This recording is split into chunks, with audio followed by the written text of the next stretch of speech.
হিন্দুরা পূজা করে, যেদিন হিন্দুদের পূজা অনুষ্ঠান আমরা ওই দিন তাফসির মাহফিল করি না, ঠিক কিনা বলেন? যেদিন আমাদের তাফসিরুল কোরআনের প্রোগ্রাম ওই দিন আমাদের হিন্দু ভাইরা ডিস্টার্ব করে না। সুবহানাল্লাহ।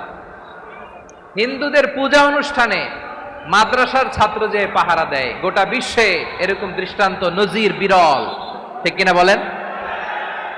আইন শৃঙ্খলা বাহিনীর পাশাপাশি মাদ্রাসার ছাত্ররা যে সেখানে পাহারা দেয়, গোটা পৃথিবীতে এই দৃষ্টান্ত আপনি পাবেন না।